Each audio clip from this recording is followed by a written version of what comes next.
Hello guys, welcome to our video presentation.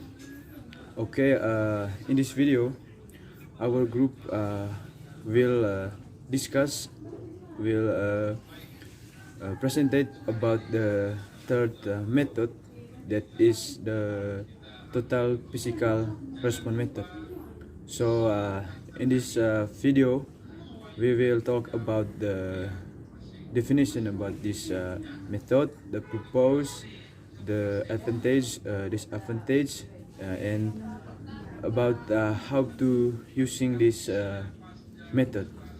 Okay,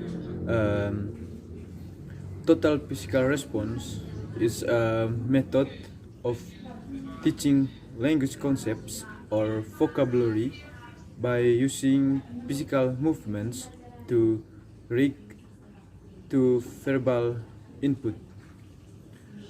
Total physical response, or TPR, was created by American psychologist Dr. James Asher and is based on the experience of how humans learn their first language.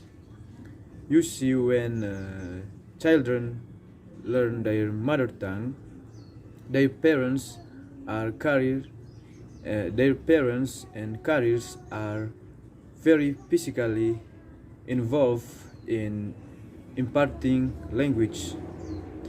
They demonstrate and instruct, and the child responds in kind.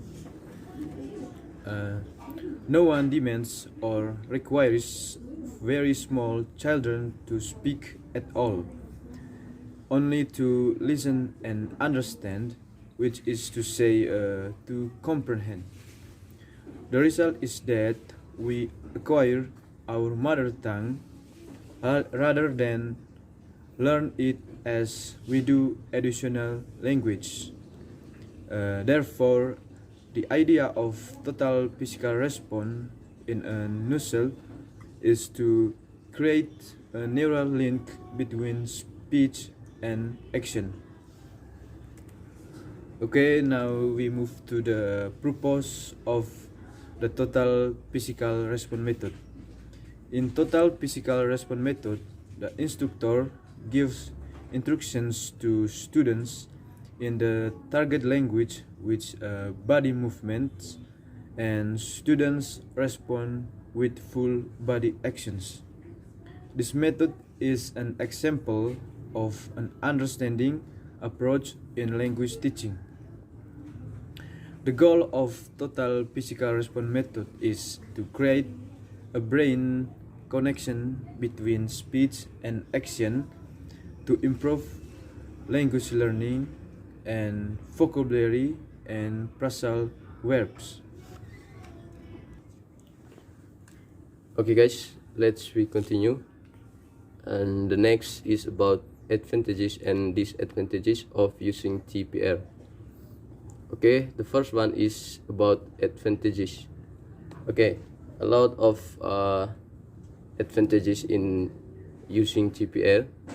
The first one is it is a lot of fun, and the second one is it is very memorable, and it is good for kinesthetic learners who are required to be active in the class.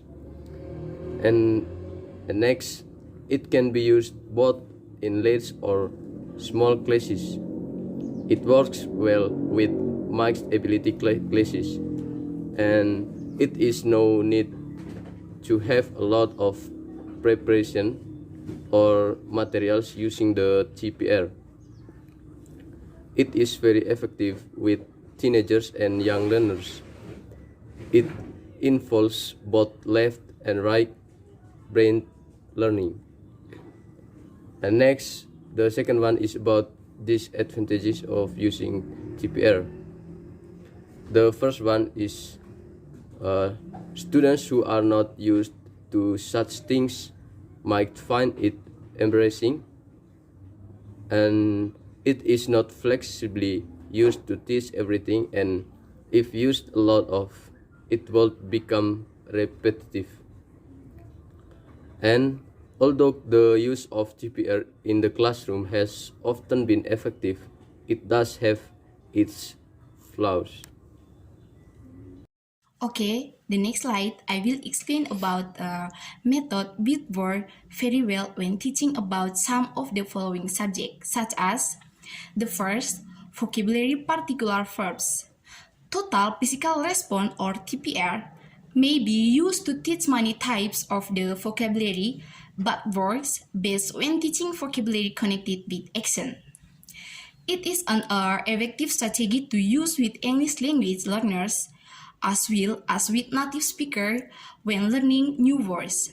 And second, difficult to explain the accent.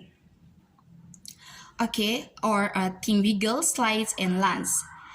And the third, storytelling and narrative language. And four, imperative and classroom language. And how to use this method? The first, prepare. Select the vocabulary that you are going to teach.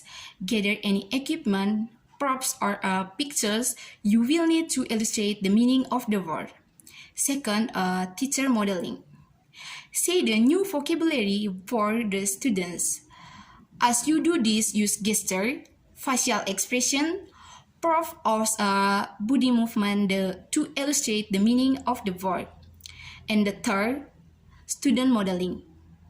Have student volunteers mimic the same gesture, facial expression, use of props or body movement, model it as you say the word. And the fourth, student participation. Have all students mimic the same gesture, facial expression, use of props or body movement, model it by the teacher as student volunteer. Ask them to say the word as they are making the movement. Vary this activity by then doing to action and while students say the word. And the five, writing. Write the word or phrase where our student can see it so that students can make the connection between oral and written words. And the six, repetition and practice. Okay, teach the next word or phrase using the same method. Review and practice for with student multiple times to answer learning. Recite a word regularly to make sure that students do not forget all words. Okay, that's all the presentation from our group. Thank you for the opportunity you've been given.